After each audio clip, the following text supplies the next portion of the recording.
अस्सलाम वालेकुम नाजरीन, टीवी 21 के उर्दू खबरनामे में आपका खैर मकदम है। आइए सबसे पहले देखते हैं सुर्खियां। रियासती असम्बली में Majlis floor leader angry young man का लाजवाब खिताब, मुखालिफिन पर सख्ता छा गया।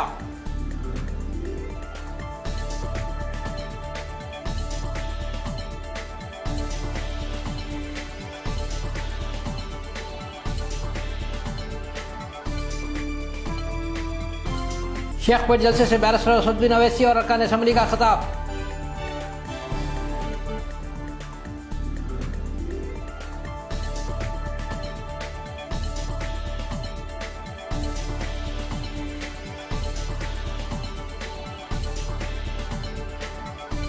रियासती गवर्नर ने अम्बेडकर के मुजस्सिमे की निकाब कुशाई की।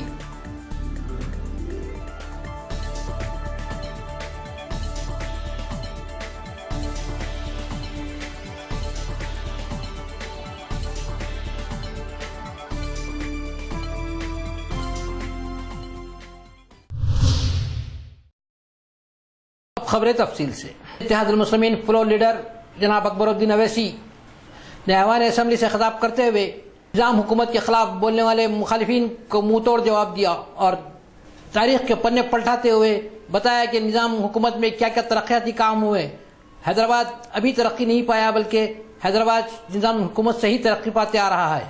Akbaruddin Owaisi angry young man ने मुसलसिल 1.25 घंटे तक मुखालिफिन का मुंह तोड़ जवाब देते रहे और मुखालिफिन को लाजवाब कर दिया। इस दौरान मुखालिफिन ने नारे लगाए, लेकिन अरकान असम्बली ने भी मदाखलत करते हुए इनके मुंह तोड़ जवाब दिया।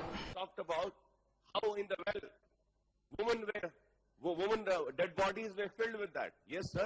In Bolaram also, very near to Hyderabad, in Bolaram, in one night, 28 Muslims were burned alive. It is just one instance which I am giving. So I humbly request, and once again I tell that, please do not scratch the wounds.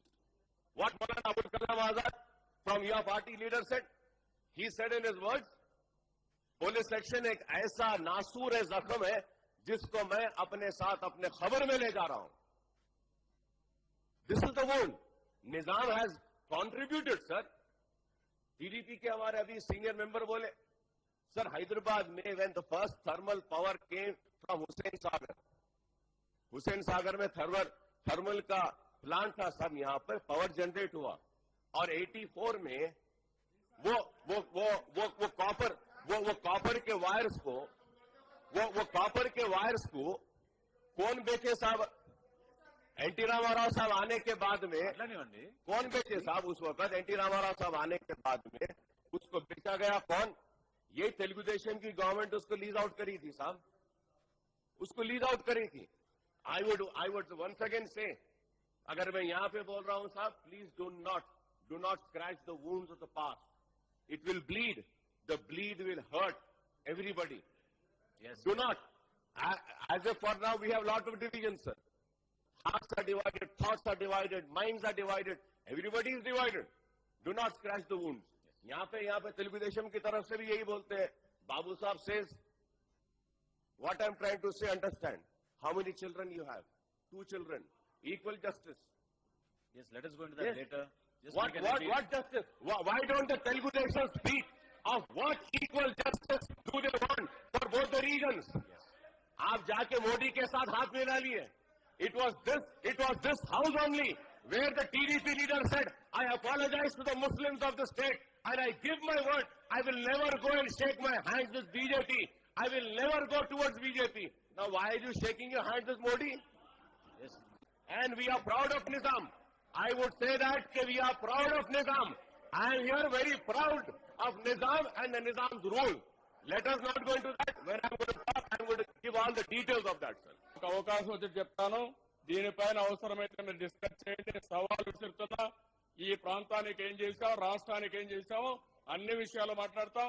NTR విషయం కూడా మాట్లాడారు, అది కూడా మాట్లాడతాను. మీరేం చేశారు, వాళ్ళు ఏం చేశారు, నేనేం చేశాను, అన్ని విషయాలు మాట్లాడతాను. అధ్యక్ష, మధ్యలో నేను ఇంటర్ఫీర్ కాదలుచుకోలేదు. అందుకే చెప్తున్నా, శైలజానాథ్ మాట్లాడిన దానికి, ఓవైసీ మాట్లాడిన దానికి, ఈరోజు హరీశ్వరరావు మాట్లాడిన దానికి, వీటికన్నిటి కూడా సమాధానం చెప్పే శక్తి సామర్థ్యం నాకుంది. నేను చేశాను, చరిత్ర ఉంది. ఎవరు కూడా చరిత్ర మార్చలేరు. అన్ని డిస్కస్ చేద్దాం. నాకు అవకాశం అన్ని చెప్తాను. ఎస్ ప్రధానమంత్రి వద్దన్న తర్వాతనే పివి నరసింహారావు అయ్యారు. అది గుర్తుపెట్టుకోవాలి. ఒకటి. రెండు, భారతదేశంలో పౌరసత్వం ఉందని సుప్రీంకోర్టు స్పష్టంగా మన ఎంపీగా, యూపీఏ చైర్పర్సన్గా, కాంగ్రెస్ పార్టీ అధ్యక్షురాలుగా ఉన్నది సార్. అది పదే పదే అటువంటి మాటలు మాట్లాడి మంచిది కాదు. నేను మాట్లాడేటప్పుడు నిర్ణయానికి ఎవరు బాధ్యులు ఏమి అనేది స్పష్టంగా తెలియజేస్తాను. దయచేసి సబ్జెక్ట్ పైన కాన్సన్ట్రేట్ చేయండి. దయచేసి ఇండివిజువల్గా చెప్పేదానికంటే. कल रात शेखपेट इलाके में कुल हिंद मजलिस इत्तेहादुल मुस्लिमीन सदर नकीब मिल्लत बैरिस्टर असदुद्दीन अवैसी ने खिताब किया और इनके अलावा अरकान असम्बली जनाब मुमताज़ खान, जनाब अफसर खान, जनाब अहमद पाशा कादरी ने भी खिताब किया। इस मौके पर मुसलमानों की कसी तादाद मौजूद थी। डीजीपी बने, रिटायर होने के बाद जाके आरएसएस में शामिल हो गए। अरे क्या है बताइए आप कि 2 साल तक वो किसी तंजीम से वाबस्ता ना हो, वो जाके बैठ गए आरएसएस में। बताइए, हर एतबार से पूरी कोशिश की जा रही है। तेलंगाना का जो बिल है हमको वो मंजूर नहीं है। अगर इस हाल में बिल आएगा तो मजलिस इसकी मुखालिफत करेगी। आप बताइए, हाई कोर्ट, तेलंगाना का हाई कोर्ट नहीं रहेगा कहते। अरे कैसा है भाई?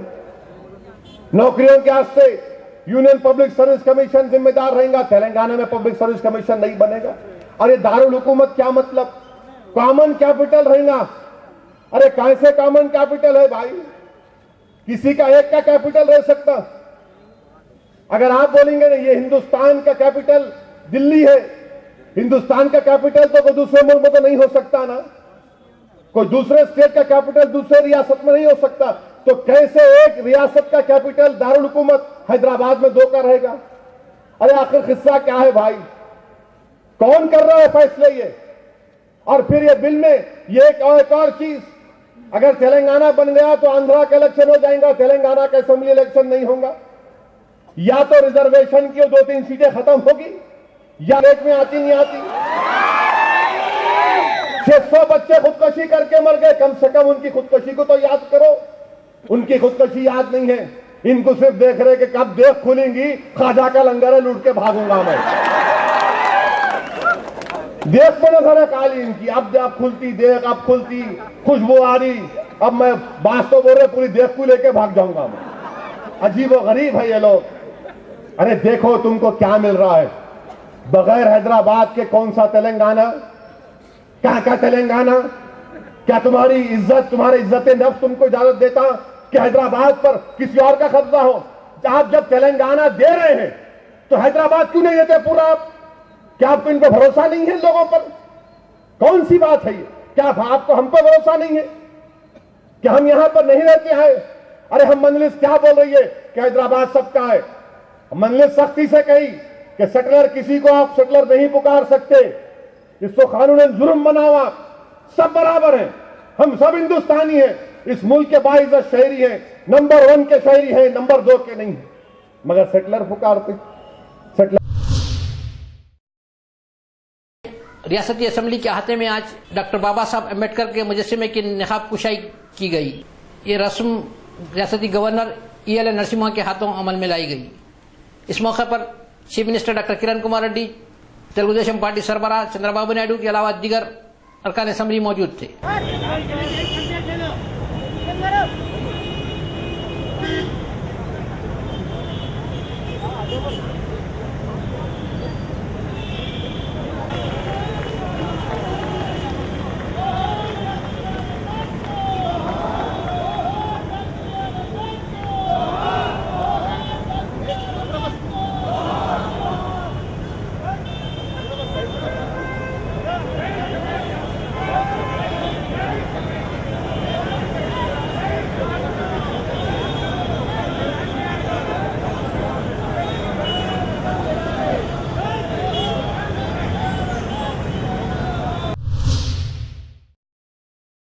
बकबोड़ special officer Sheikh Mohammed Iqbal IPS ने प्रेस कॉन्फ्रेंस से खिताब करते हुए बताया कि हाईकोर्ट की जानिब से इन्हें हुक्म दिया गया है कि 3 हफ्तों के लिए मदीना एजुकेशन के तालीमी मामले में मदाखलत न करें।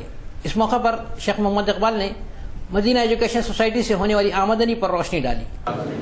और ये जो पढ़ाई जो चल रही है उसके बारे में क्या होगा, तो इसको हम दूर करने के लिए मैं प्रेस वालों के साथ आप लोग भी आए और आपके द्वारा भी माँ बाप को अपील किया मैंने, और कहा, उन्होंने लिखा था कि बोर्ड पे school will be close for unforeseen circumstances. वैसे तो हमने नहीं कहा था, और जिस दिन हमने बिल्डिंग्स को टेक ओवर करने का ऑर्डर भी दिया उस दिन आपको भी बुलाया था और हमने कहा कि भाई इसमें कोई मदाखलत वक्फ बोर्ड की तरफ से नहीं होगी, ये सिर्फ पेपर ट्रांसफ़र रहेगा। और फिर मैंने पेरेंट्स को भी बोला जो परसों आए थे हफ्ते के दिन, एक अटेंडर को भी हम नहीं बदलेंगे। और मैंने ये भी दिलासा उनको दिया कि भाई, मैंने पूछा कि भाई आप कितना पे कर रहे हैं, कोई साहब बोले 50,000, कोई साहब बोले 60,000। 3 बच्चों को मिला करके एक साहब ने बोला कि भाई साहब मैं 1,80,000 मैं 3 बच्चों को स्कूलिंग में खर्च कर रहा हूँ। और मैंने बोला कि भाई किसी ने भी रिसीट किसी को दिया गया, उन्होंने बोला कोई रिसीट हमें नहीं देगी। ऐसा मैं एक 15-20 लोगों से तो मैं बात कर चुका हूँ, और वो लेते हैं बिल्डिंग फंड, वो फंड, फलां फंड, महीने में 5,000 6,000। मैंने बोला देखिए, बिल्डिंग फंड ये लेते हैं उधर इंजीनियरिंग कॉलेज बनाने या फार्मेसी कॉलेज बनाने या जो भी हो। हम अगर ऐसा चलाएंगे तो मैं हिमायत नगर का स्कूल चला रहा हूँ, तो मुझे चाहिए कि मैं उस स्कूल में जो बच्चे पढ़ते हैं उनको अच्छी से अच्छी तरबियत और पढ़ाई कैसे दी जाए, और वो टीचरों को की तनख्वाह और स्कूल का मेंटेनेंस का जो खर्चा आएगा उसके लिए पैसा, बस यही है। मैं 3,000 50,000 बिल्डिंग फंड क्यों लूँ जब ऑलरेडी बिल्डिंग है तो मैंने लेता।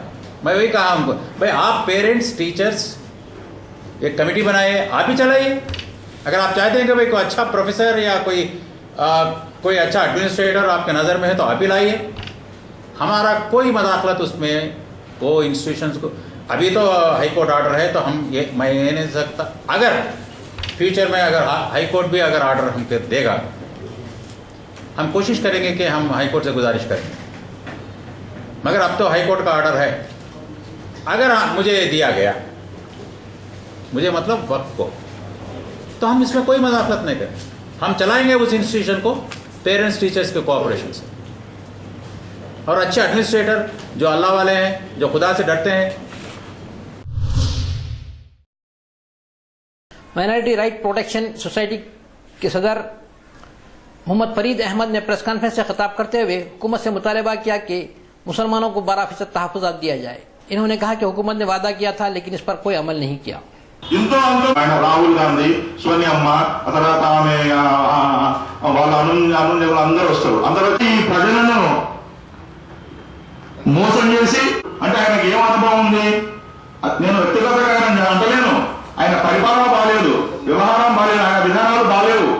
ముస్లింస్ అంటే ఆయన ఏమిట్లో కూడా మాకు ఏమీ చేయలేదు, కానీ ఫోటోలకు టీవీలకు బాగా పరిమితం, కానీ మాకేదైనా చేసిందా ఇప్పుడు చెప్పండి. మాకు माइनॉरिटीज के हमारे पॉपुलेशन के हिसाब से हमारा हिस्सा हमारे डेवलपमेंट में भी होने दो और सियासत में भी होने दो, जो कुछ में भी होने दो, हमारा पॉपुलेशन के हिसाब से हमें डिमांड कर रहे हैं। उसमें पहले चीज क्या है बोला था, हमारे पार्लियामेंट में 74 सीट आना, हमारे हिसाब से पार्लियामेंट में 74 आना। अब कितने हैं एमपीज हमारे? 24 है। वो असेंबली में स्टेट में हमारे 12% है 2001 का सेंसस के हिसाब से। आज हमारे को 33 एमएलए है ना, कितने हैं हमारे एमएलए? 11 एमएलए हैं। कि दूसरे सीटा में कौन बैठेंगे, देश में सीटा में एमपी में कौन बैठेंगे, उसका हिसाब होना हमारे। तो हिसाब में बोलना खाली हुकूमत करे तो नहीं, तमाम हिसाब में बोले तो तेलुगुदेशम पार्टी रुकन असेंबली पी केशव ने निजाम हुकूमत पर तनकीद की और इल्जाम लगाया कि निजाम हुकूमत के दौर में रियासत को काफी नुकसान पहुंचा। తెలంగాణలో ఉన్నటువంటి పెద్దలందరూ కూడా అధ్యక్ష, తెలంగాణలో మొదటి పట్టణ కేంద్రం శ్రీకృష్ణ దేవాంధ్ర నిలయం అధ్యక్ష. శ్రీకృష్ణుడి పేరు పెట్టుకున్నారు సార్, ఎవరు సార్? హన్మకొండలో రాజరాజ నరేంద్ర ఆంధ్ర భాషా నిలయం 1904 అధ్యక్ష. సికింద్రాబాద్ లో ఆంధ్ర సంవర్ధిని, సిద్దిపేటలో ఉమామహేశ్వర ఆంధ్ర భాషా నిలయం, కరీంనగర్ లో వేమన ఆంధ్ర భాషా నిలయం, సంగారెడ్డి మెదక్ అధ్యక్ష. ప్రతి జిల్లాలో కూడా గ్రామాలకు విస్తరింపజేశారు అధ్యక్ష. తెలుగు మీద ఆంధ్ర ప్రభావం ఎంత ఉంది అనేటువంటిది ఈ రోజు ఆ రోజున ఒక గ్రంథాలయ ఉద్యమంగా ప్రారంభమైంది అధ్యక్ష. నిజాం పాలనలో అవమానాలు పెరుగుతూ పోయాయి అధ్యక్ష.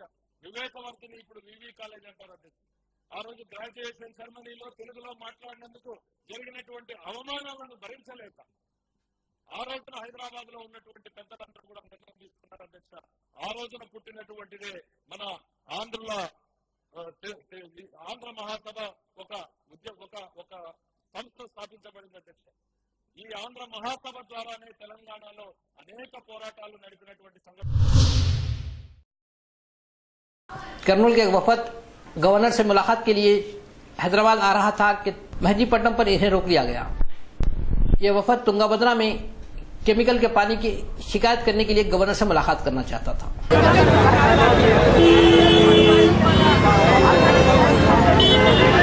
ये घेर में बहुत आया रही था, बांस बहुत आया रही है। कई वो तो टीजी फैक्ट्री रखे ना, वो टीजी की फैक्ट्री की बहुत आ रही है बांस है। वो पूरे हमें रात में सुबह में निकले तो मुंह बंद कर लेके निकल रही, बच्चे छोटे बड़े सब बहुत तकलीफ हो गई। अपने को उल्टियाँ कर ले रही, अब पेट में दर्द ले रहा हमको, बहुत जने छड़ ले रही। ऐसा है बहुत हमारे। कहाँ पर है? कौन सी? कर्नूल में किधर है? गड्ढा स्टैंड, गरीब नगर, ओल्ड बस स्टैंड भी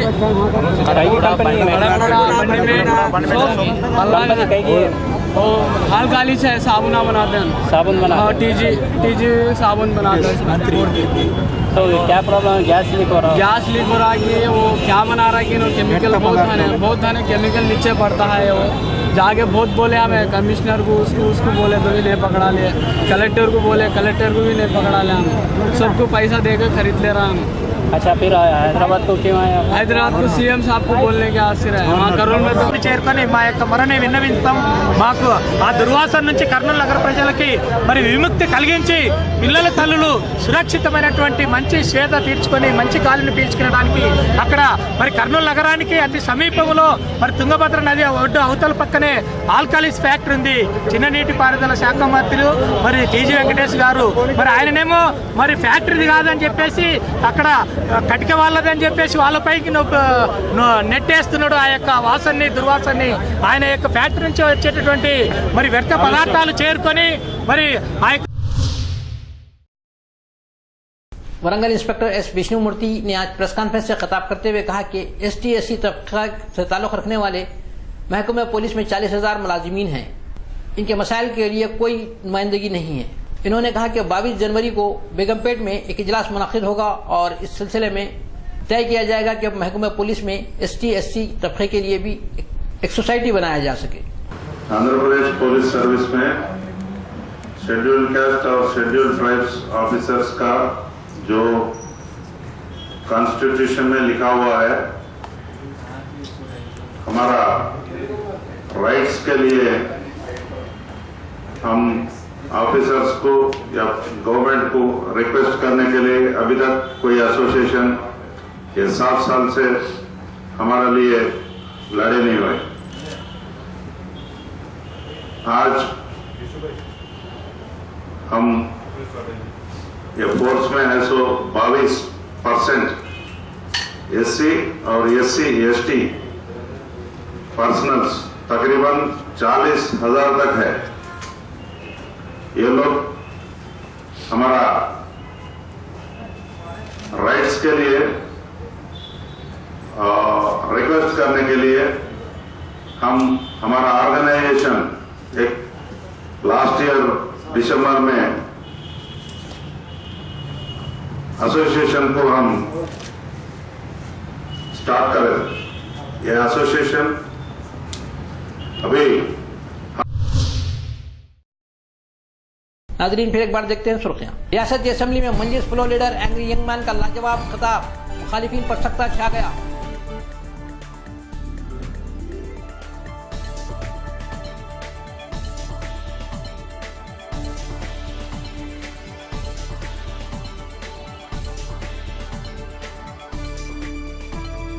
शेखपुर जलसे से बैरिस्टर सदुद्दीन अवैसी और अरकान असेंबली का खिताब।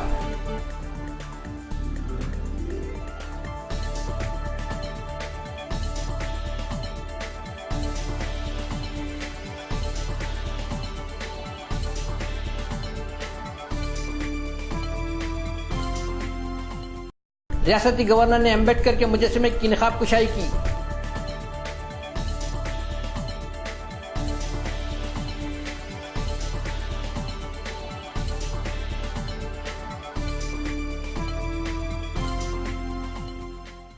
नाज़रीन, आज के खबरनामे में बस इतना ही। देखते रहिए TV 21। अल्लाह हाफिज़।